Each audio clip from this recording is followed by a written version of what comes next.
네, 시간 됐으니까 일단 시작하도록 하겠습니다. 안녕하세요. 저는 펜덕스 박설희 원장이라고 합니다. 대부분 제가 아는 분들이, 뵌 분들이 들어와 계신 것 같은데요. 또 멀리 우리 창원에서 또 이렇게 들어와 주신 원장님이실지 선생님이실지 모르겠는데 너무 감사합니다.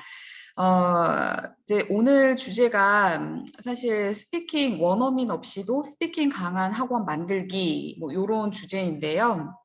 영어 학원이라면 늘 고민이죠. 그래서 사실 제가 원장님들 많이 만나 뵈면서 느꼈던 게 이게 영어는 4대 영역, 리딩, 라이팅, 스피킹, 리스닝 여러 가지 이제 4대 영역이 있다 보니까 사실 하나의 가맹으로 해결이 되지 않은 그런 케이스들이 좀 많아서 여러 개의 브랜드를 가맹하고 계신 분들이 많았습니다.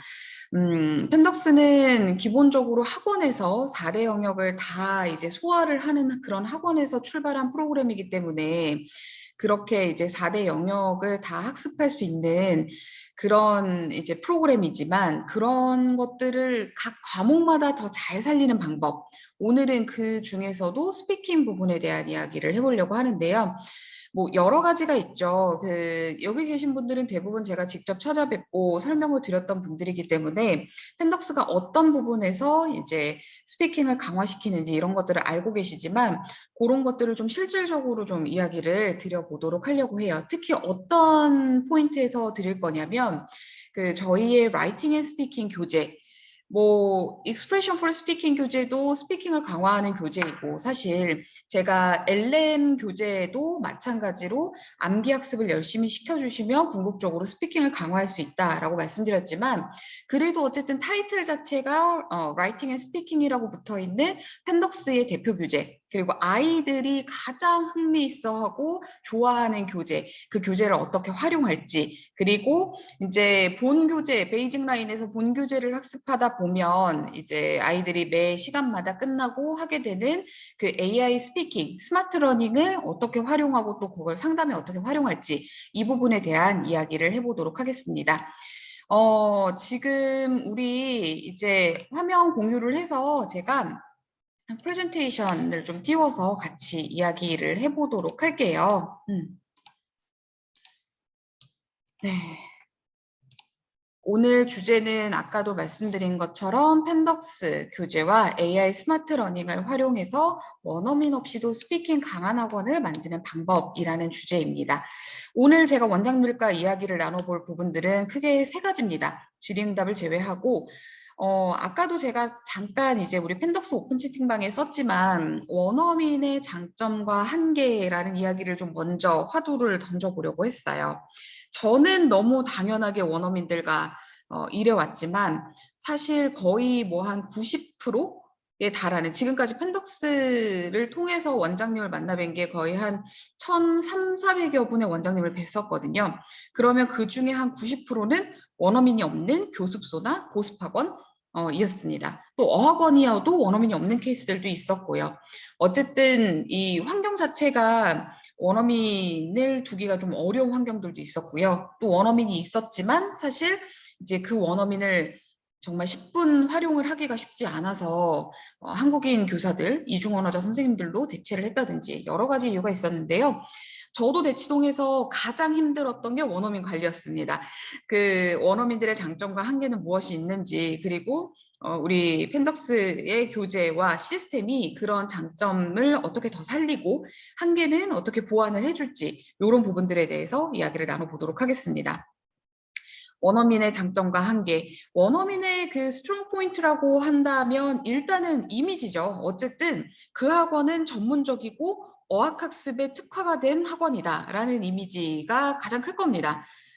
그래서 필리핀이든 아니면 남아프리카 공화국이든 어쨌든 원어민을 두시는 이유는 이런 것들이 좀 클 거예요. 물론 이것뿐만은 아니겠죠. 그런데 실제로 예전에 이제 저희 덕서학원이 김해 진영 캠퍼스가 있었을 때 그때 보면은 김해 진영이라는 그 도시에 원어민 강사가 5명이 있는데 그 중에 4명이 덕서학원에 있는 원어민이었다 이런 이야기도 있었거든요. 그러니까 실제로 그 원어민이 있다라는 것 자체만으로도 학원이 특별한 이미지 메이킹을 하지 않아도 보여줄 수 있는 것들은 사실 많이 있습니다. 그리고 이건 특히 초등 저학년이 많은 지역에서는 굉장히 또 필수적인 사항처럼 그렇게 이제 인식되고, 아무래도 이제 신도시들이라든지 이런 데서 또 니즈가 좀 더 높죠.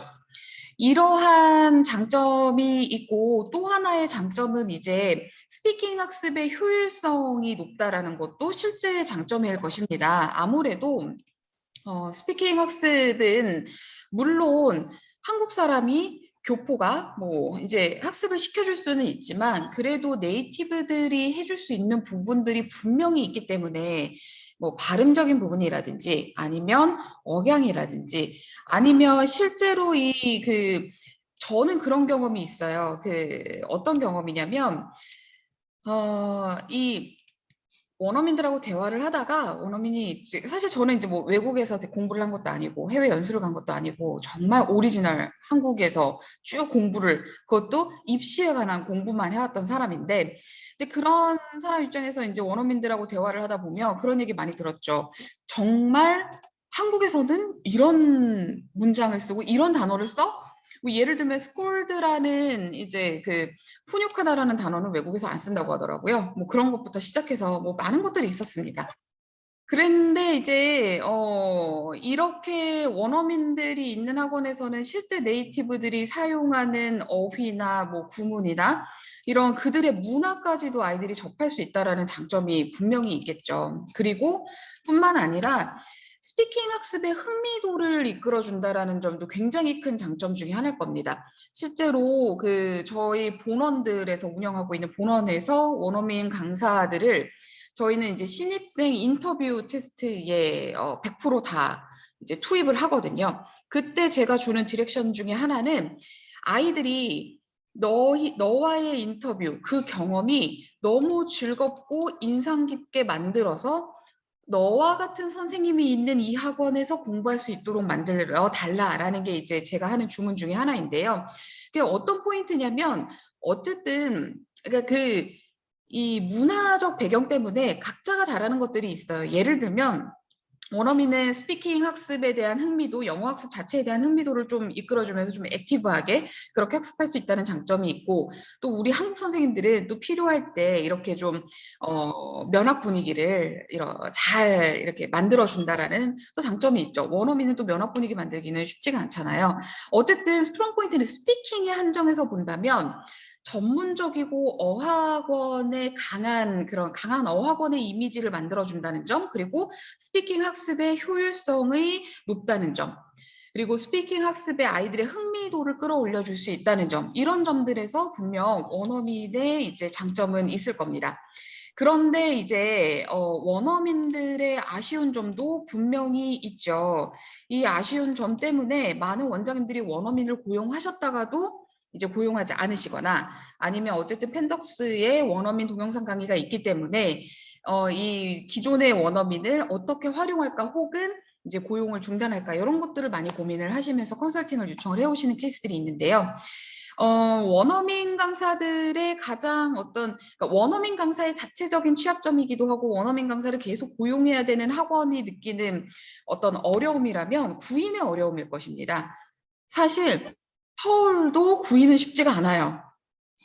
얼마 전에도 이제 양평에 계신 원장님하고 이제 원어민 강사 구인에 대한 이야기를 했었는데, 이게 원어민들은 게다가 코로나 때문에 더 힘들어졌죠. 코로나 초창기에는 뭐 그냥 거의 원어민들이 아예 한국에 들어오려고 하지도 않았을 때가 있었고, 근데 어쨌든 이제 구인 자체가 어려운데, 그냥 원어민을 구하려는 게 아니라 우리가 어학학습을 효율적으로 시켜줄 수 있는 정말 선생님인 원어민을 구하려다 보니까 구인이 어렵죠.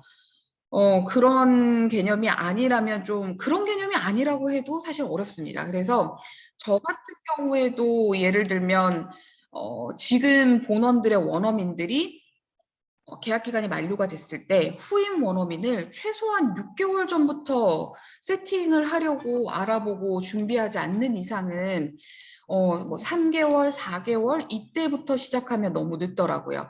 그러니까 좋은 사람을 구해야 돼서 그런 것들도 있지만, 기본적인 구인의 어려움이 당연히 있습니다. 그리고 두 번째는 관리의 어려움입니다.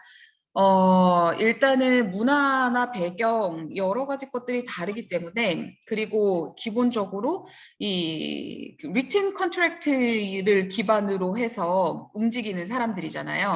그렇다 보니까 이들을 관리하는 게 쉽지가 않은 건 사실이죠. 그리고 또 이들의 뭐 이제 어떤 일상적인 부분들 한동안 또 원어민 교사들 코로나 때문에 이런 문제들도 있었고 또 가끔 이제 여기 대치동에도 원어민 교사 있는 제가 학원 이름을 거론할 수는 없지만 굉장히 유명 어학원들 원어민 교사 보면 펍이나 이런 데서 또 학부모들 만나거나 이런 케이스들도 사실 있어요. 그래서 이런 관리가 상대적으로 한국의 문화를 알고 있고 한국에서 선생님을 하고 계신 우리 분들보다는 훨씬 더 어려운 건 사실입니다.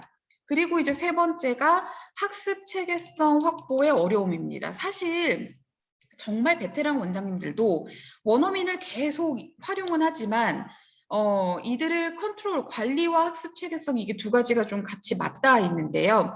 이 두 가지를 같이 하는 게 어렵다는 거예요. 제가 가장 많이 봤던 케이스는 이겁니다. 그러니까 교재 연구나 이런 것들이 쉽지가 않으니 이 1층에 서점이 있는데 거기서 원어민에게 내려가서 혹은 1층이 아니더라도 뭐 정기적으로 거래하는 서점에서 자유롭게 원어민들이 책을 보고 연구를 해서 이제 책을 골라서 직접 이제 어떤 레슨 플랜을 짜고 그래서 거기에 대해서 티칭을 하게끔 그렇게 하시는 원장님들이 의외로 많더라고요. 원어민을 두고 계시는데.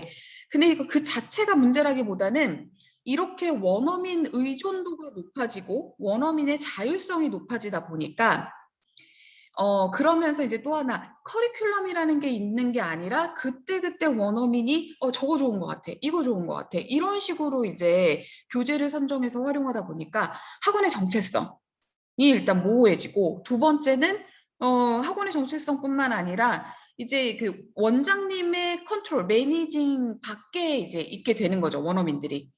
그리고 또 이제 그렇다 보니까 학습 체계성과 관리라는 두 가지 측면에서 이 할 것들이 제가 이제 원장님들하고 그런 얘기를 되게 많이 해요. 원어민 교사 좋죠, 있으면. 그런데 원어민 교사가 있어도 해야 할 것, 원어민의 특징은 해야 할 것이 명확하지 않으면 수업이 산으로 가기가 쉽습니다. 왜냐하면 어제도 제가 인터넷에서 그런 글을 봤는데 뭐냐면요. 원어민 교사 함부로 채용하지 말고 원어민 교사 있다고 무조건 그 학원 가지 마라 라는 글이었는데 뭐냐면 원어민한테 물어봤는데 어떤 이제 문장의 원리나 아니면 문법적인 걸 물어봤는데 이제 그 원어민이 그렇게 대답했다는 거예요. 이거는 원래 그래. 답답할 노릇이죠. 그걸 티칭하기 위해서 우리가 어떻게 보면은 초빙을 하고 숙소라든지 이런 것들까지 다 포함하면 사실 300만 원 이상의 페이를 하는 것임에도 불구하고요. 어쨌든 이게 포인트가 뭐냐면 해야 될 것과 그들의 역할과 디렉션이 명확하지 않으면 얼마든지 이게 이제 아무리 전공자라고 하더라도 모국어를 가지고 모국어를 가르치는 수업이기 때문에 수업이 놀이 혹은 가시핑거리를 서로 이야기하는 그러니까 스피킹이라는 명목하에 이들의 그 웍 자체가 전문성을 오히려 저해하는 그래서 스트롱 포인트랑 좀 이렇게 배치가 되는 상반되는 그런 약점을 가질 수도 있다라는 게 또 원어민들의 이제 아쉬운 점이기도 합니다. 결국 이제 이런 이야기를 드리는 이유는 사실 펜덕스를 선택하는 많은 원장님들께서 또 선택의 포인트라고 많이 말씀해 주시는 게 펜덕스의 원어민 영상 강의였습니다. 그러니까 펜덕스의 세 가지 3스텝 시스템이라고 한다면 아이들이 교재와 원어민 강의 그리고 AI 스마트 러닝 세 가지를 가지고 학습을 하는 게 이제 펜덕스의 3스텝 시스템인데 그 중에서도 사실 교재 좋은 건 많죠. 저는 펜덕스만 좋은 교재다. 이렇게 말씀드리진 않습니다. 분명히 다들 각자의 노하우가 있고 각자의 위치에서 성공했던 포인트들이 있기 때문에 물론 펜덕스는 대치동에서 성공했으니까 조금 더 퀄리티도 있고 여러 가지 장치들이 숨겨져 있다라는 건 알아주셨으면 감사하겠고요. 이제 그러면서 동시에 사실 다른 학원들에서 제공하지 않으면서 또 우리가 이 원어민을 고용하고 관리하는 데 있어서 늘 어려움을 겪었던 부분을 좀 해소해 줄 수 있다라는 포인트에서 이제 원어민 영상 강의 때문에 펜덕스를 선택하는 케이스가 많으시죠. 근데 이제 여기에 플러스로 이번에 저희가 AI 프로그램을 런칭을 하면서 AI 그 평가 프로그램을 통해서 아이들이 지금까지는 학원에서 눈으로만 보고 같이 따라 읽어보고 이 정도로 했던 것에서 이제 벗어나서 직접 이제 저희가 사실 이 자리를 빌어서 말씀드리는데 저희가 이제 원래는 구글 음성인식기를 기반으로 개발을 시작했다가 마무리는 자체 음성인식기를 개발을 했어요. 아이들에게 좀 더 특화된 펜덕스만의 음성인식기가 개발이 됐는데 좀 더 이제 그 초등학습 사용자 그리고 한국학습 사용자의 포커싱된 그런 음성인식기를 토대로 정확하게 아이들의 발음이라든지 이런 것들, 억양, 속도 이런 것들을 체크받을 수 있는 스마트 러닝까지 더해졌기 때문에 원어민 강사가 없어도 스피킹이 강한 학원 충분히 만드실 수 있고요. 그리고 만약에 원어민 강사가 있다면 그 원어민 강사를 조금이라도 어떻게 보면 효율적으로 그리고 체계적으로 관리하시고 그들이 그런 수업을 해서 원어민 강사를 고용하는데 드는 비용과 노력을 충분히 이제 그 소위 이제 뽑아낼 수 있는 그런 브랜드가 펜덕스다라는 이야기를 간단하게 하고 그러면 실질적으로 어떻게 이것이 진행되어야 하는지에 대한 이야기를 해보겠습니다. 펜덕스의 라이팅 앤 스피킹 교재와 AI 스마트 러닝을 바탕으로 요 스피킹이 강한 학원 만들어 보자라는 게 이제 오늘의 주제였는데요. 펜덕스의 라이팅 앤 스피킹, 뭐 여기 계신 분들 대부분 아시는 분들이지만 화이트 레벨부터 어드밴스드 레벨까지 총 9년 동안 학습할 분량이 있습니다. 그리고 이 라이팅 앤 스피킹 그 화이트부터 블루 레벨까지 5년 동안 학습할 분량에는 240편의 원어민 영상 강의가 준비가 되어 있어서 실제 원어민이 직접 티칭하지 않는다고 하더라도 원장님 학원에서 원어민을 보유하고 있는 효과를 보실 수가 있는 거죠. 뿐만 아니라 이렇게 240개의 원어민 강의와 5년치의 이 네이티브 강사와 함께하는 학습을 토대로 우리 학원이 아이들을 키워냈다면 그 이후에는 이제 어드밴스드 라인으로 넘어가서 내신과 어학 발달 두 가지를 같이 잡을 수 있는 수행평가, 서술형평가라고 하죠. 이 두 가지를 같이 잡을 수 있는 굉장히 특화가 된 프로그램이다라고 봐주시면 되겠습니다. 그러면 조금 더 자세히 한번 볼게요. 첫 번째는 펜덕스 라이팅 앤 스피킹 교재 구성적인 부분은 이따 뒤에서 교재를 직접 한번 보면서 같이 이야기를 나눠보도록 하고요.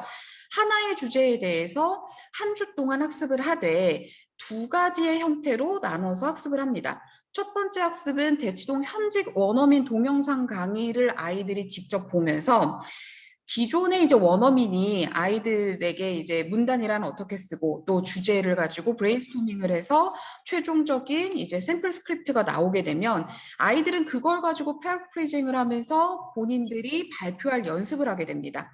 그러면 사실 이 첫 번째 학습은 학원의 터치가 100% 없이도 아이들이 하나의 완벽한 문단을 만들어서 주제에 대한 발표를 1분 스피치를 할 수 있도록 만들 수 있다는 굉장히 강력한 장점이 있습니다. 이따가도 말씀을 드리겠지만 이것은 특히 그룹 수업을 하시든 아니면 자기주도 학습을 하시든 이 수업 방식, 이 원어민 영상 강의는 100% 예습형으로 진행하셔서 학부모 앞에서 아이들이 원어민 영상 강의를 보는 모습, 그리고 그렇게 해서 나오게 된 최종적인 스크립트를 암기하는 모습, 이 모습이 우리 학원에 원어민 강사가 없고 교포 강사가 없어도 우리 학원 규모가 단 교습소라고 하더라도 아, 저 학원에 계속 보낸다면 우리 아이가 스피킹을 잘하게 될 것이구나 라는 걸 계속해서 원장님의 한마디의 말보다 더 강력한 포지셔닝, 이미지, 각인 효과가 있을 겁니다. 이렇게 학습을 하고 나면 두 번째 방식은 이제 여기 계신 대부분 이제 원장님들 교재 보셔서 아시겠지만 본인의 이야기를 직접 써보는 거죠. 그래서 같은 주제에 대해서 원어민 강의를 듣고 이제 완벽한 문단을 가지고 발표하는 연습을 했던 걸 바탕으로 이제 큰 골조 안에서 주어진 질문에 대답을 하면서 단 주어와 동사 정도는 이제 제공이 되니 거기에 따르는 본인의 진짜 생각을 이제 구와 절로 정리해서 넣어서 합치기만 하면 아이들의 스크립트가 됩니다. 그럼 이걸 다시 또 원장님이나 선생님께서 간단한 첨삭만 해주시면 아이들이 발표할 수 있게 되죠. 이렇게 굉장히 효율적으로 학습할 수 있도록 설계가 되어 있습니다. 우리 아이들 어떤가요? 처음부터 직접 너의 생각을 써봐. 제가 어떤 아이까지 봤냐면요. 가장 좋아하는 스포츠 스타에 대해서 써오라고 저희 이제 본원 숙제가 그거였어요. 라이팅 숙제가. 근데 이제 어머님이 밤에 한 9시 반쯤에 학원으로 전화를 하신 거예요. 아이가 이 숙제 때문에 결국에는 하다가 울기 시작했다는 거예요. 근데 절대 이 숙제 자체가 어려운 레벨의 학생이 아니었거든요. 나중에 알고 보니까요. 이 아이는 이런 성향의 아이인 거예요. 뭐냐면 그러니까 보통의 아이들이 그때 당시가 이제 한참 김연아 이때 유명할 때니까 보통의 아이들이 좋아하는 스포츠 스타에 대해서 라이팅을 해오세요 하면 그냥 김연아 하나 쓰고 왜 좋은지 뭐 피겨스케이팅으로 금메달을 땄으니까 이런 식으로 그러니까 본인의 생각을 그렇게 굉장히 자유롭게 아주 막 논리적 근거가 탄탄하지 않더라도 그런 식으로 펼쳐 쓰는데 이 아이는 김연아에 대해서 쓰려면 김연아의 일생을 알아야 된다고 생각했던 아이인 거예요. 그렇게 내가 써야 되는 것을 완벽히 알아야 시도를 할 수 있고 그렇게 해야만 뭔가 첫 문장을 쓸 수 있는 아이들이 있습니다. 근데 이런 아이들은 주로 어떤 아이들이 그러냐면 첫 번째 남학생들요. 그리고 두 번째는 의외로 남학생들이 거침없이 쓸 것 같지만 이러한 완벽주의 성향을 가진 남학생일수록 오히려 여학생들보다 이게 더 심해요. 그리고 두 번째는 어떤 아이들이냐면 틀릴까봐 무서워하는 아이들 있죠. 그 틀린다는 거에 대한 두려움 그리고 완벽해야 된다라는 이런 생각을 가진 아이들이 또 이런 케이스죠. 그런데 펜덕스 교재는 일단 그게 아주 쉬운 주제든 아니면 아카데믹한 주제든 이 주제에 대해서 먼저 제시를 하고 또 그 제시를 할 때 그냥 샘플 스크립트만 툭 던져주는 게 아니라 그 샘플 스크립트가 나오기까지의 브레인스토밍을 통해서 아이들의 사고의 흐름, 과정을 어떻게 세팅해 줄 것인지 이게 원어민 영상 강의로 있기 때문에 보여지는 것뿐만 아니라 실질적인 스피킹과 라이팅의 학습 효과가 극대화가 될 수밖에 없습니다. 그리고 사실 이건 이렇게 했을 때 학원에도 편한 게요. 이렇게 한번 했기 때문에 사실 두 번째 자기만의 온 스크립트를 쓸 때 오류가 현격하게 줄어듭니다.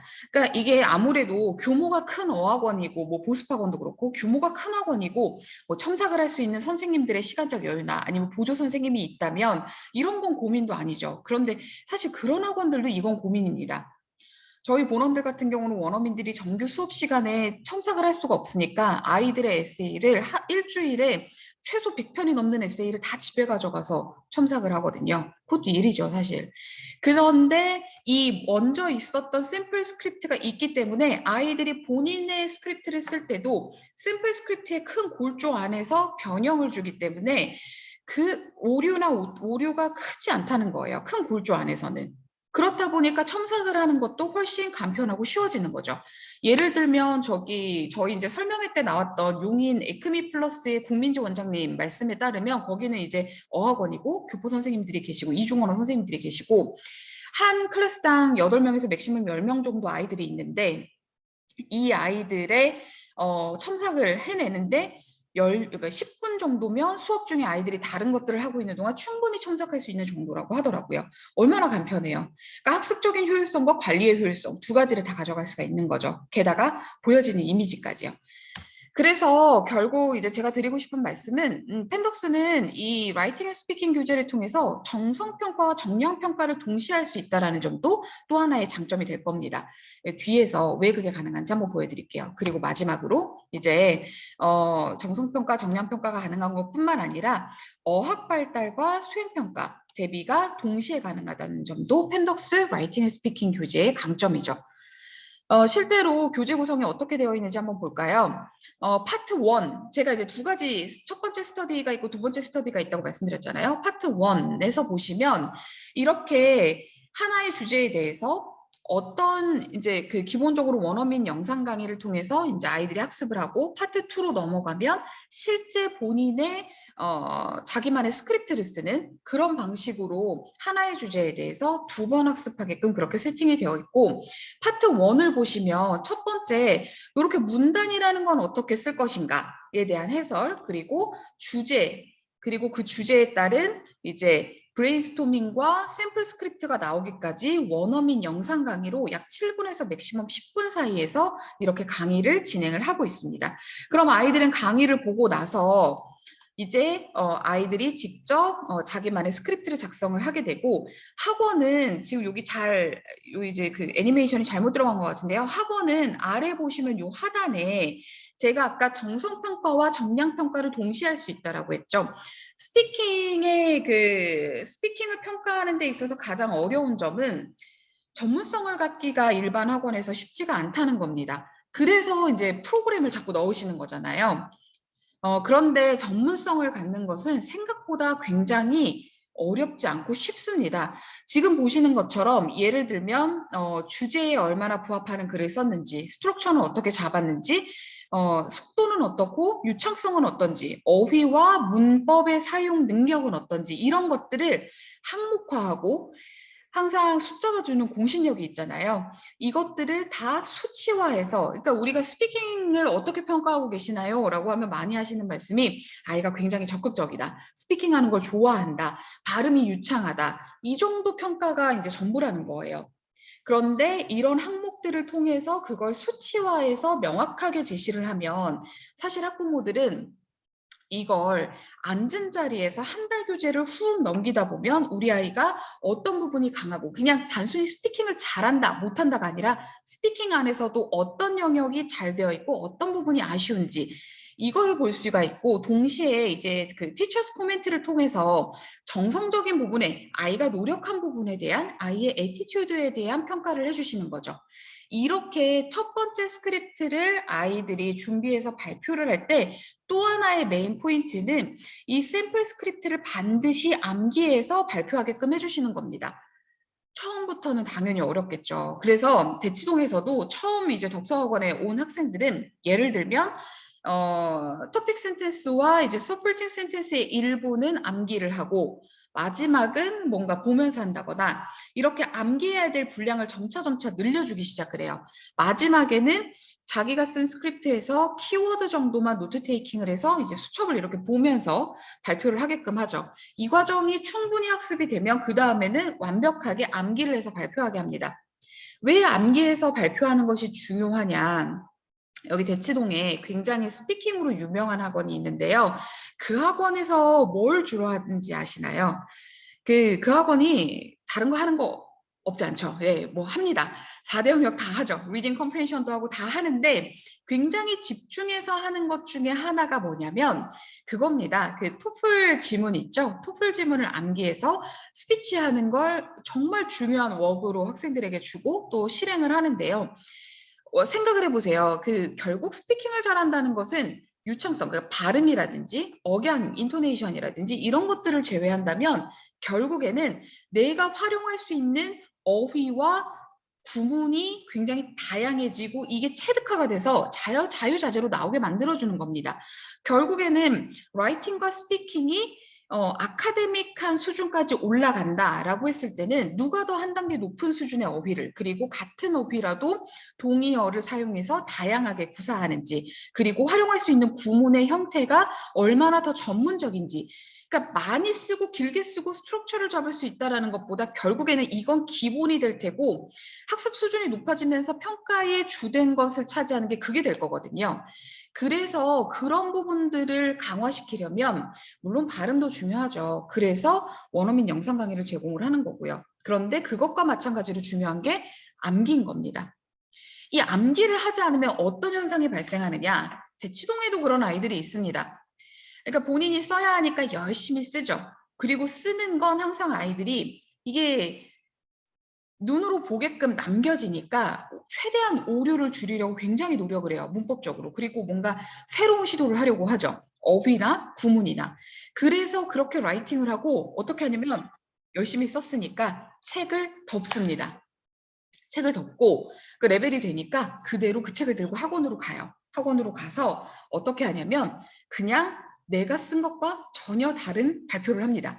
그러니까 전혀 다르다고 해서 다른 내용은 아니겠지만 뭐 예를 들어서 가장 좋아하는 동물이 뭐냐라고 했을 때 나 강아지를 좋아하고 왜 좋아하는지는 사실 머릿속에 다 있고 한번 써봤으니까 발표를 하는데 문제는 뭐냐면 내가 공들여서 새로 시도한 단어나 구문을 활용하지 않고 늘 쓰던 단어, 구문을 활용해서 그냥 정형화된 일반적인 스피킹을 하는 거죠. 이렇게 하면 스피킹은 절대 늘지 않습니다. 그래서 암기에서 발표하는 거죠. 어느 학습 기간 동안 화이트 레벨 처음부터 들어간다라고 한다면 초등 영어 끝나고 중학교 인터 레벨 들어가면서 화이트 레벨 첫 번째 교재 들어가거든요. 그러면 그때부터 240개의 스크립트를 240번의 원어민 영상을 통해서 5년 동안 아이들이 암기해서 발표하는 연습을 할 수 있습니다. 그래서 파트 1, 스크립트가 주어지는 부분은 암기를 해서 발표할 수 있도록 해주시고요. 파트 2의 경우에는 이제 자기만의 스크립트를 쓰는 거기 때문에 이 주제, 같은 주제에 대해서 밑에 있는 질문에 그래 주어와 동사는 우리가 줄게. 그러니까 뒷부분에 구와 절 정도를 바꿔서 너만의 이야기를 한번 만들어 봐 라는 거죠. 그리고 그걸 합쳤을 때 본인의 스크립트가 되고 이걸 간단하게 첨삭을 해주신 후에 여기에 대한 스피킹을 하는 거죠. 자, 이때 두 가지 포인트가 있습니다. 첫 번째 포인트는 아이들의 첨삭을 과연 어디까지 해줄 것인가입니다. 이 교재는 스피킹을 하기 위한 라이팅이지 라이팅 특화 교재이면서도 사실 스피킹까지 하는 거기 때문에 포인트는 내가 라이팅을 했다면 그것이 커뮤니케이션의 오해나 아니면 그 미스커뮤니케이션을 불러일으키는 정도가 아니라면 사실 저희는 첨삭은 정말 이 아이가 학습하는 단계에서 필요한 정도까지만 하시라고 말씀드려요. 왜냐하면 간혹 저희도 그런 케이스들 많이 있죠. 첨삭을 이런 이제 디렉션을 원어민들한테 주다 보니까 원어민들이 첨삭을 모든 것들을 하지 않습니다. 예를 들면 뭐 3학년 학생이다라고 하고 그 아이가 영어를 배운 지 한 1년에서 1년 반 정도가 됐다. 그런 아이에게 시제의 완료, 진행 이런 것까지 명확하게 구분해서 쓰지 못했다고 해서 그걸 다 틀린 것으로 간주하고 첨삭하진 않아요. 이야기의 흐름상 막 시공간을 왔다 갔다 하고 이런 정도가 아니라면 그리고 당연히 5학년, 6학년 정도가 되면 주어와 동사, 수의 일치 이런 것들은 반드시 되어야 한다라고 하면 그런 것들은 당연히 고쳐주죠. 근데 이게 이렇게 하다 보니까 가끔 이제 그 대치동에는 또 고학력 학부모님들이 많으시잖아요. 여기에 한 번 더 원어민이 빨간색으로 첨삭을 하면 파란색으로 학부모님이 첨삭을 해서 돌려주세요. 그러면서 그러시죠. 정말 원어민 강사가 있는 게 맞냐? 어떻게 이런 기본적인 문법을 놓쳐서 첨삭을 해주지 않느냐? 그러니까 이 첨삭의 기준점 자체를 학원에서 명확하게 잡으시고 신규 학부모 상담하실 때 다른 첨삭은 꼼꼼하게 해주더라도 왜 이 라이팅 앤 스피킹 교재의 첨삭은 아이들이 배우는 문법 수준과 인지 능력 여러 가지를 고려해서 들어가게 되는지 설명을 꼭 해주셔야 돼요. 왜 그러냐 하면 이건 라이팅 앤 스피킹입니다. 스피킹을 잘하게 만드는 비결 아까 제가 말씀드렸죠. 유창성, 발음, 뭐 인토네이션 이런 것들을 제외한다면 결국 내가 활용할 수 있는 어휘와 구문이 다양해져야 합니다. 그런데 여기에 플러스로 내가 활용할 수 있는 어휘와 구문이 굉장히 다양하다고 하더라도 한 가지가 더 수반돼야 돼요. 그게 뭐냐면 스피킹, 그러니까 내가 말하는 것에 대한 두려움이 없어야 되거든요. 쓴다는 것도 마찬가지죠. 가끔 보면 이 스피킹이라는 것은 어학 레벨이 올라가면 너무 당연하게 나온다라고 생각하는 학부모님들이 계세요. 근데 아이들의 성향도 타고요. 그러니까 제가 어떤 아이가 있었냐면 제가 5학년 때부터 중학교 3학년까지 4년을 관리했던 아이인데 쌍둥이 자매인데요. 학원에서 그 아이들의 음성을 들어본 적이 없어요.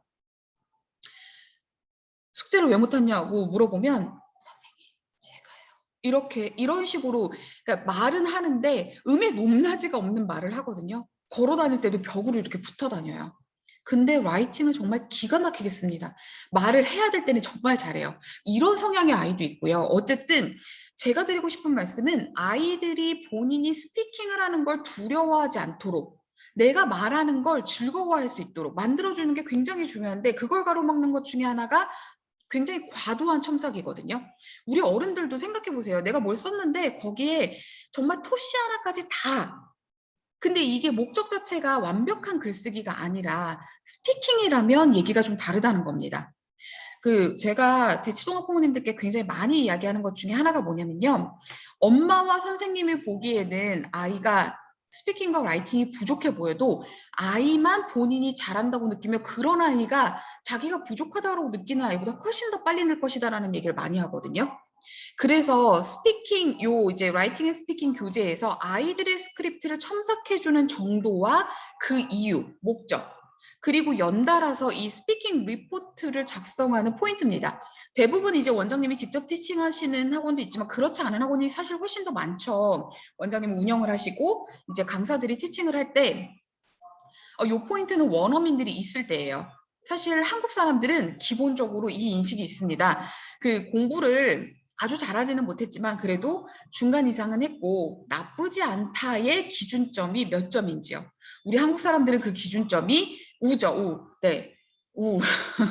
세대가 나오는 이야기를 해버렸네요. 80점. 네. 미 70점부터는 이거는 공부를 해도 공부를 한 게 아닌 게 되는 거예요. 우리 학부모님들, 아직까지 저의 세대의 학부모들에게는. 그래서 간혹 이제 이렇게 스피킹 리포트를 할 때 원어민들이 쏘쏘, not 이렇게 해서 40에서 한 60점 정도를 줄 때가 있어요. 그러면 이제 제가 가져가서 원어민들하고 얘기하죠. 한국의 패런트들은 이 40에서 60은 정말 아무것도 하지 않은 최악의 학생으로 보고 있다. 그러니까 80점을 기점으로 플러스 마이너스를 해가면서 점수가 나올 수 있도록 그렇게 해달라라고 얘기했는데 이게 두 가지 이유에서 중요합니다. 첫 번째는 어쨌든 평가에 대한 책임은 학원에 있습니다. 되게 무서운 얘기죠.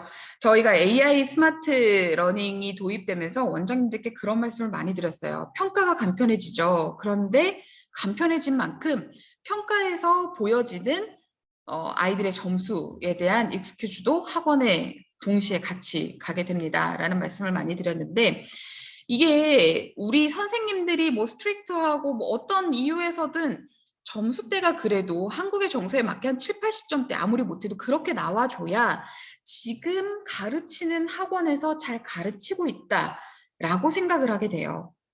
그리고 두 번째는 뭐 아까도 아이들의 사기 진작이라든지 이런 것들이 이제 또 포함이 되는 거죠. 그리고 또 하나는 그래서 이제 티처스 코멘트를 남겨주실 때 코멘트의 방향 자체가 너는 주로 주어와 동사, 인칭 이걸 매칭하는 게 오류가 많구나. 너는 수일치를 잘 못하는구나. 단수 복수를 반드시 가려서 쓰고 말하는 연습을 하렴. 이렇게 하시면 절대 안 되는 거예요. 그건 아이에게 직접 이제 컨설팅 해주시면 되는 거고 이 티처스 코멘트에는 어차피 원장님 여기 스피킹 리포트 파트에서 뭐가 잘 되고 있고 안 되고 있는지에 뭐 그래머도 있고 어휘 활용 능력도 있고 뭐 심지어 아이 컨택도 있어요. 제스처도 있고요. 그리고 목소리를 얼마나 크게 이야기를 하느냐 이런 것들까지 있거든요. 그래서 그런 부분들은 그게 정말 상대적으로 약하다라고 하면 다른 것들을 80점대를 주시고 그런 부분들을 70점이나 60점 후반대를 주셔서 눈에 띄게 해주면 학부모가 충분히 이해를 합니다. 티처스 코멘트에는 주로 어떤 것들을 주시냐면 아이를 응원하고 다음 학습의 동기부여가 될 수 있는 그런 코멘트를 남겨주시는 게 굉장히 중요합니다. 왜? 이게 리딩 컴프레hen션 문제풀이 단어 암기가 아니라 말하기이기 때문에 그렇죠.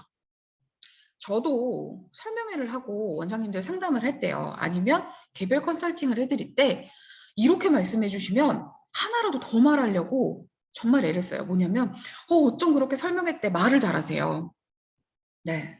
제가 잘하지 못하더라도 그냥 립 서비스라도 그런 말씀을 해주시면 뭔가 하나라도 더 말하고 더 논리적으로 말씀해드리고 놓치지 말아야 되고 막 그럴 것 같은 이 마흔이 넘은 성인도 이럽니다. 그런데 10대의 아이들은 어떻겠어요? 더 그럴 거예요. 그래서 그런 포인트들을 이제 활용 방법으로 좀 구성과 함께 말씀을 드리고 있고요. 다음으로 넘어가면 가장 많이 하셨던 질문들에 대한 답을 하면서 좀 이제 현장에서의 궁금증을 같이 이야기해 보도록 하겠습니다. 우리 학원은 일주일에 한 번만 라이팅 앤 스피킹을 넣었다라는 거예요. 그래서 지금 보면은 하나의 레슨을 2번에 학습하게 했는데 진도를 어떻게 속된 말로 빼야 될까요? 아까도 말씀드렸죠. 파트 1은 학원에서 직접 티칭하실 필요가 없습니다. 그렇기 때문에 원어민 강의를 활용해서 숙제로 하게끔 해주시고요.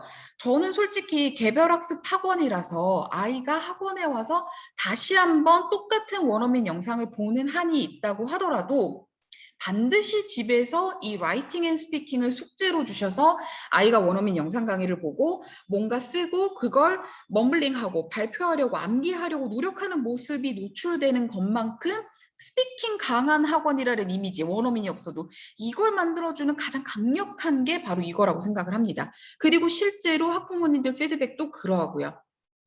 그리고 그래서 이제 파트 1은 암기 후에 오자마자 그냥 바로 첫 번째 그 일주일에 한 번 수업할 때 바로 스피치를 하고 수업 시간에는 파트 2에 대한 그룹 수업을 할 때는 뭐 아이디어 디스커션이라든지 라이팅을 하고 이제 개별 학습을 할 때는 원어민 영상 강의를 보고 직접 라이팅을 하는 그런 수업을 하면 좋겠죠.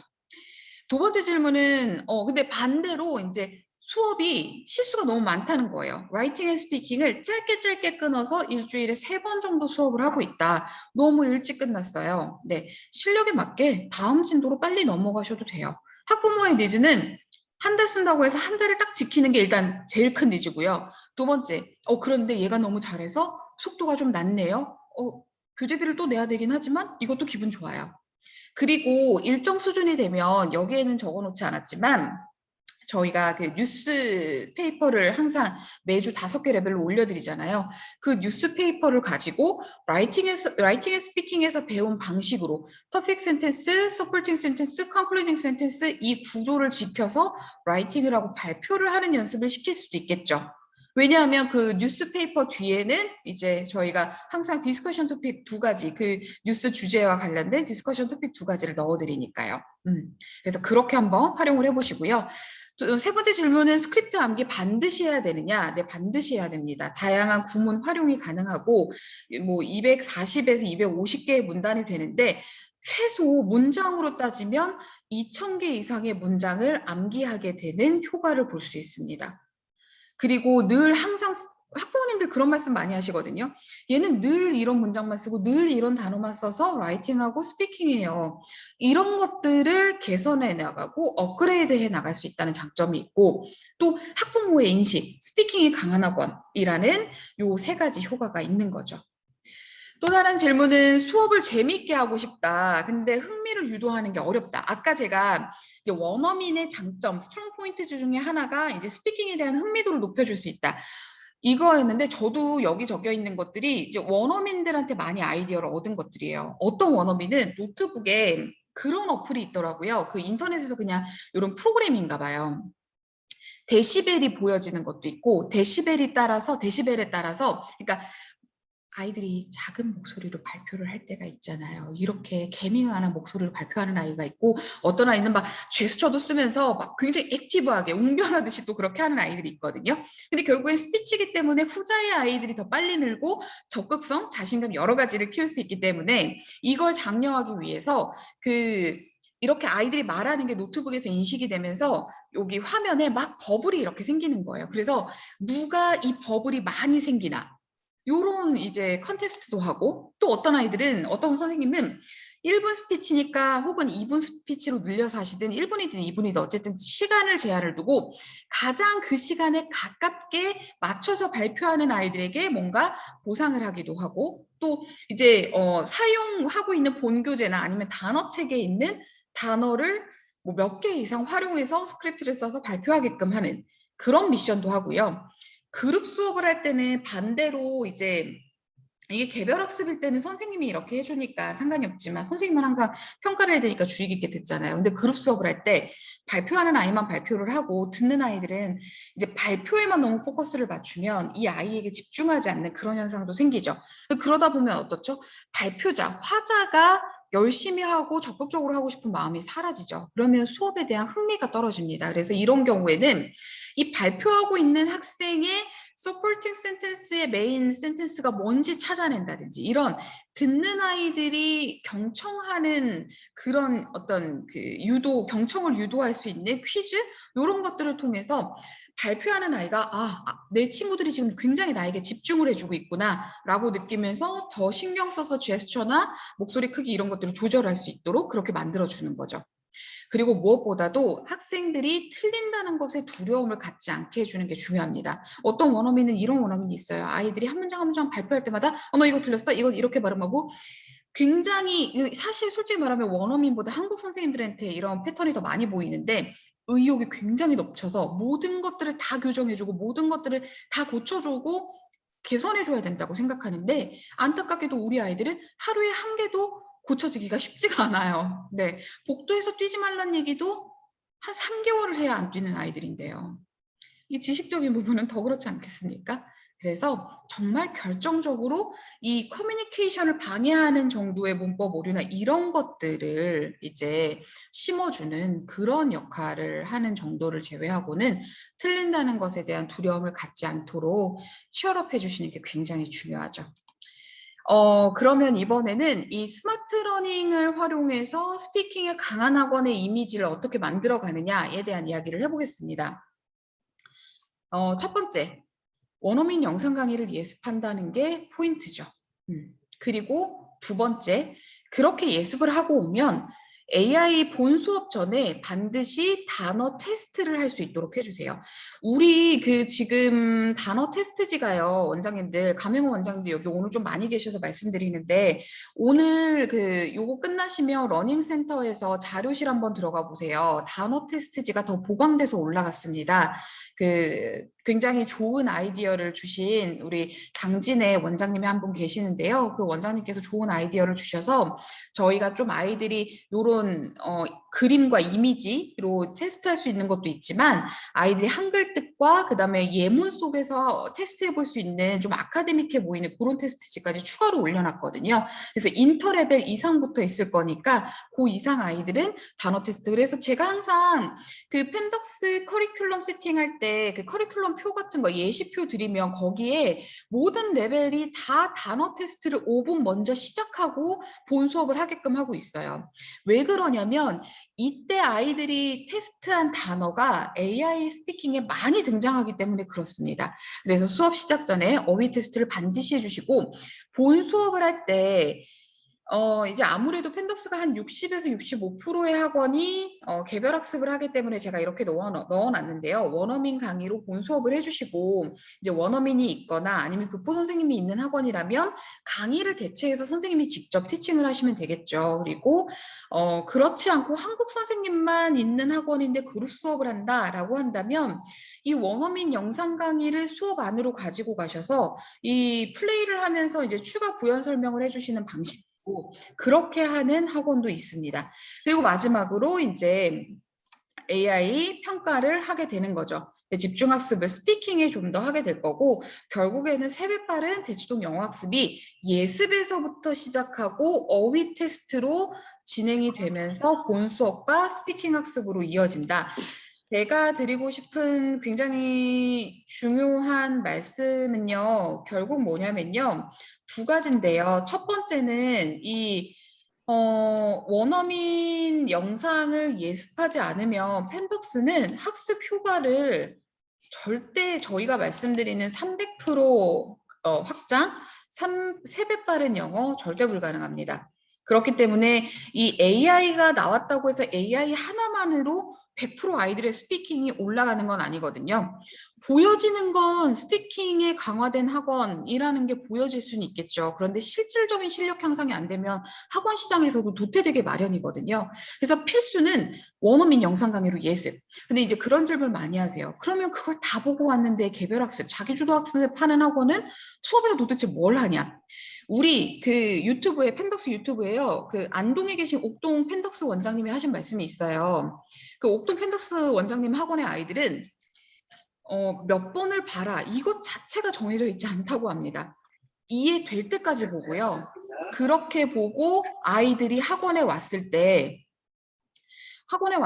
그 아이들이 실제로 그 영상을 한 번 더 본다고 하더라도 절대 아이들의 학습 흥미나 이런 게 떨어지지 않는다고 해요. 그리고 또 굉장히 좋은 아이디어가 하나 더 그 영상 인터뷰에 있는데 아이들이 영상을 너무 많이 봐서 익숙해진다라고 하면 뭐 옥동 같은 경우는 처음부터 그냥 1.5배속으로 아이들이 듣는 것 같은데 영상이 익숙해질 때는 배속을 좀 더 높여서 속도를 좀 더 빠르게 해서 듣기 연습을 훈련을 시켜주시는 것도 굉장히 좋죠. 그래서 우리 옥동 펜덕스 아이들은 그 정상 속도로 들으면 저 원어민 선생님이 왜 이렇게 말을 천천히 하냐고 오히려 좀 이상하다라고 얘기하는 케이스들도 있다고 해요.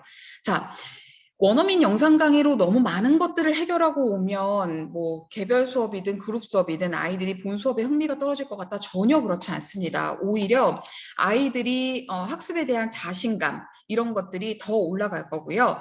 원어민 예습 영상과 수업용 영상은 네, 같은 영상입니다. 같은 영상이고 그래서 원어민 그 예습용 영상을 볼 때 항상 그 포인트를 주세요. 어떤 포인트를 주냐면 이런 거죠. 아이들이 명확하게 해와야 될 학습 분량을 주시는 겁니다. 반드시 아이들이 암기까지 끝내고 와야 되는 건 어휘겠죠. 왜냐하면 오자마자 수업을 하지 않고 이렇게 바로 테스트를 할 거니까요. 그리고 뭐 예를 들어서 인터 레벨 이상이나 어퍼 인터 이상이 되면 리스닝 컴프레hen션 문제가 있습니다. 그러면 영상을 활용하지 않는 학원이라면 리스닝 컴프레hen션까지 숙제로 해오게끔 하고 나머지 부분을 그룹 수업을 한다든지 근데 만약에 개별 학습을 한다라고 하면 최소한 단어와 그 단어의 예문 그리고 본문을 충분히 들어오는 숙제는 내주셔야죠. 자, 그리고 이제 넘어가 보겠습니다. 이 스마트 러닝을 이렇게 실질적으로 학습적으로 활용했다면 스마트 러닝에서 저희가 결과물을 이렇게 드리고 있어요. 그럼 이 결과물들을 어떻게 활용할 것인가? 데일리 스코어, 요게 이제 학부모님께 실제로 이렇게 클릭해서 좀 넘어가 볼까요? 네. 화면 혹시 보이시나요? 네, 보이실 것 같은데요. 이 지금 여기 보이시는 요런 URL이 각 아이들마다 항상 생성이 됩니다. 그러면 단계마다 한 달 동안 같은 URL에서 이제 점수가 업데이트 되는데 요 URL을 이제 학부모님께 한번 전송을 해주시면 한 달 동안 쭉 학부모님은 이렇게 보는 거죠. 그러면 사실 여기에는 요 레슨 1의 어휘부터 라이팅까지 5개 영역의 점수를 이렇게 볼 수 있는 것도 있지만 하나 사실 제가 오늘 이 스피킹 파트에서 반드시 얘기하려고 했던 게 이 today's review예요. 요걸 클릭해 보면 이게 뭐냐면 그날 아이들이 학습했던 특히 스피킹 발화했던 문장이나 단어, 파닉스는 단어까지 있으니까 단어 중에 점수가 가장 낮았던 3개의 단어나 문장을 저희가 항상 이렇게 뽑아냅니다. 그러면 기계가 인식한 거 말고 반드시 하원 전에는 원장님이나 선생님 앞에서 이 투데이스 리뷰에 뜨는 3가지 문장이나 단어는 반드시 다시 한번 말해보고 갈 수 있도록 해주는 거죠. 그래서 아이가 어떤 부분 때문에 이 부분이 스피킹 점수가 낮게 나왔는지 원장님도 파악하실 수 있고요. 두 번째, 아이들이 아무래도 기계에 하는 것보다 선생님 앞에서 하려면 좀 더 정확하게 발음하려다 보니까 좀 더 개선을 시킬 수 있고 또 원장님들도 교정을 해줄 수 있다라는 장점이 있는 거죠.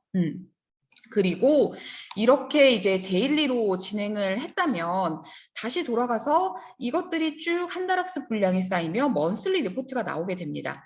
그러면 아이고 먼슬리 리포트에는 이게 안 들어가 있네요. 그러면 먼슬리 리포트는 제가 좀 따로 좀 보여드릴게요. 잠시만 기다려 주세요. 네.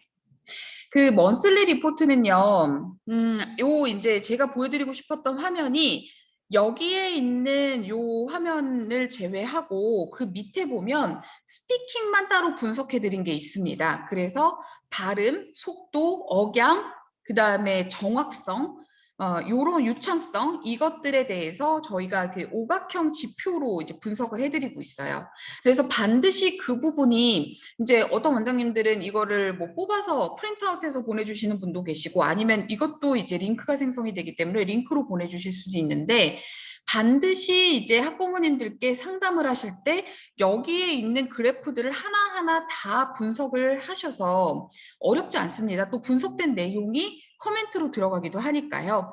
그것들을 가지고 이제 직접 학부모가 그냥 우리 아이가 스피킹이 여기에 있는 것처럼 85점이네 이러고 끝나는 게 아니라 이 85점의 구성이 어떻게 이루어진 건지 영역별로 스피킹 안에서도 구성된 것들의 그 분석을 같이 해주시고 이 스피킹이 좀 더 유창해지려면 어떤 학습이 필요합니다라고 펜덕스에서 자체적으로 도출이 되는 이제 그 커멘트가 있으니까요. 그걸로 좀 상담에 활용해서 해봐 주십사라는 말씀을 여기서 좀 보여드리려고 했고요. 제가 준비한 내용은 오늘 여기까지입니다. 지금 한 50, 아유, 벌써 55분이나 했네요. 저는 왜 항상 이렇게 길게 하는지 모르겠어요. 하고 싶은 말이 많아요. 원장님들께 하나라도 사실 지금 여기 계신 원장님 중에 지금 1년째 이 세미나를 빠짐없이 듣고 계신 분들도 계시거든요. 저만큼 펜덕스 전문가가 되셨는데도 불구하고 지금 세미나를 이렇게 계속 참가해 주시는 원장님이 계시는데 그러다 보니까 저도 늘 조금 더 새롭고 똑같은 얘기 아니고 하나라도 더 보여드리고 싶은 마음에 또 시간이 이렇게 된 것 같아요. 네. 아유, 오늘 많은 분들이 들어와 계셨었네요. 다시 한번 이렇게 펜덕스 세미나에 들어와 주셔서 또 경청해 주셔서 감사하다는 말씀 드리고요. 오늘 이렇게 세미나 쭉 진행했던 것 중에 혹시 좀 궁금하셨던 것들 있으신가요? 아까 우리 최명지 원장님 채팅으로 질문 남겨주신 거 외에는 오늘도 여전히 질문이 없네요. 네. 제가 늘 저의 세미나 말미에 말씀드리지만 원장님들의 그 폭발적인 질문이 기다려지는데 또 이제 너무 딱 집어서 어떤 원장님 오늘 세미나 어떠셨나요? 이렇게 하면 또 이제 다른 모르시는 분들도 계신데 어떨지 모르겠어요.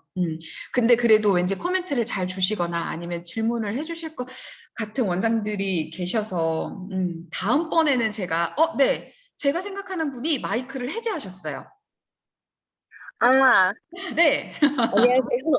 네, 안녕하세요, 원장님. 네, 저도 지금 펜덕스를 이제 오픈하기 앞서서 걱정이 많은데요, 원장님. 네. 제가 여태까지 하던 방식은 진짜 근데 실강이었고 현강 위주로 했잖아요. 네네. 아이들을 어떻게 해야지 이게 그 펜덕스식으로 어떻게 네. 관리하는 실제 강의하는 모습을 혹시 한번 참관할 수 있는 그런 건 없나요? 실제 강의하는 모습을 참관할 수 있는 이거는 이제 원장님께서 어떤 방식으로 요 학원을 꾸려가실지에 따라서 좀 다를 것 같아요. 예를 들면 이제 제가 알기로는 원장님 일단은 자기주도 학습의 형태로 가실 예정인데 이제 만약에 자기주도 학습으로 가신다라고 하면 이게 어떤 저희가 녹화된 영상이나 이런 것들은 따로 없기 때문에 제가 가장 좋은 방식은 이제 그런 수업들 개별 학습이든 그룹 수업이든 이것들을 잘 하고 계시는 저희 어떻게 보면 선배 원장님들 먼저 이제 오픈하셔서 운영하고 계시는 원장님들을 소개해드리는 방법이 있을 것 같아요. 그래서 뭐 그 원에 방문을 해보실 수도 있을 것 같고 아니면 이제 뭐 전화 통화로 이렇게 해보실 수도 있을 것 같고 기본적으로는 이제 제가 커리큘럼 디자인을 같이 해드릴 거지만 그런 실제 수업은 이제 아무래도 저희 본원에서 진행하는 수업은 그룹 수업이고 이제 원장님이 하시려는 형태랑 맞지 않을 수도 있어요. 그리고 모든 과목이 다 다루어지지 않을 수도 있고 근데 그건 있어요. 원장님 기본적으로 이제 원어민 영상 강의가 그룹 수업이든 이제 자기주도 학습이든 그룹 수업일 경우에는 수업의 형태를 원어민 영상 강의가 어떻게 보면 실제 대치동 본원에서 이루어지는 수업을 가장 좀 정형화 시켜 놓은 것이다라고 봐주시기 때문에 그룹 강의를 하실 계획인 원장님들은 그걸 토대로 강의 계획을 해주시는 게 제일 좋고요. 이제 거기에 학생들 참여를 조금 더 넣으시면 되겠죠. 개별 학습을 시키실 원장님들은 사실 어떻게 가르칠 것인가 보다는 이 수업의 동선을 어떻게 짤 것인가가 더 중요할 거예요. 그래서 제가 아마 이제 계약하면서 드리고 온 것 중에 수업 회당 그리고 시간당 이 학습 구성표라는 게 있을 텐데요. 그러니까 요 단계에 자기주도 학습을 시키는 학원은 한 사람이 관리할 수 있는 인원의 한계가 있기 때문에 예를 들면 뭐 8명에서 10명 정도라가 제가 항상 좋은 인원이라고 말씀드리잖아요. 그러면 이 8에서 10명이 학원에 오자마자 첫 시작을 무엇으로 하고 그다음에 그러니까 예를 들면 단어 테스트를 5분 하고 그다음에 영상을 보면서 셀프 스터디를 하는 걸 20분에서 30분을 잡고 이게 끝났는데 이게 끝나기 전에 수시로 피드백을 주고 체크를 하실 건지 아니면 전체가 한번 끝난 다음에 피드백을 주실 건지 요것은 또 이제 아이들의 레벨이나 학년대에 따라서 집중도가 다르기 때문에 그에 따라서 그걸 한번 세팅을 해주시면 그 다음에는 이게 다 끝난 다음에 AI 학습 이런 식으로 사실 개별 학습은 수업 구성이 매우 명확하게 되어 있습니다. 그래서 이 구성 안에서 학원 동선, 아이들의 학습 동선을 어떻게 짤지가 훨씬 더 중요하고요. 그런 것들은 이제 제가 짜드리기도 하지만 그 개별 학습 학원을 시키는 학원 중에 이제 좀 원장님이 너무 멀리 가시지 않으면서 이렇게 좀 한번 직접 보실 수 있는 학원이 있다면 제가 따로 연결을 해드리도록 할게요. 아 저는 옥동도 갈 수 있어요. 아, 그런가요? 이게 지금 그 옥동을 방문하고 싶으시다는 원장님들이 전국에서 너무 네. 많으세요. 근데 진짜 한번 가요. 학습적으로는 근데 옥동 원장님 지금 들어와 계신데 아 예. 네, 옥동 원장님 들어와 계시거든요. 제가 이제 그 옥동 원장님께 우리 옥동 원장님이 저보다 더 유명해지시는 게 아닌가 그런 생각이 드는데 워낙에 좋은 아이디어를 많이 공유해 주시는 걸 좋아하시는 분이고 또 그리고 또 그런 선한 영향력을 끼치시는 분이셔서 아마 제가 한번 뭐 직접 만나 뵙지는 않더라도 아니면 잠깐이라도 그런 자리를 마련해 볼 수 있도록 이야기는 드리도록 하겠습니다. 옥동 원장님 어떡해요? 이렇게 공개적인 자리에서 옥동 원장님 약속 이렇게 제가 해버렸네요. 네, 나중에 한번 또 제가 그 박 원장님 전화 드리도록 할게요. 네, 또 뭐 다른 질문 있으신가요, 원장님들? 네, 만약에 없으시면요, 뭐 개별적으로 저한테 연락 주셔서 질문하셔도 되고요, 아니면 오픈 채팅방에 주셔도 되고요, 그렇게 해주시고 다음 주는 추석입니다. 추석 연휴 잘 보내시고 추석 끝나고 마지막 주에 한 가지 주제가 더 있죠. 그 주제로 제가 또 찾아뵙도록 하겠습니다. 오늘 이렇게 귀한 시간 1시간 동안 풀로 이렇게 세미나에 참석해 주셔서 다시 한번 감사하다는 말씀드립니다. 감사합니다, 원장님. 네 감사합니다. 수고하셨습니다. 네, 감사합니다.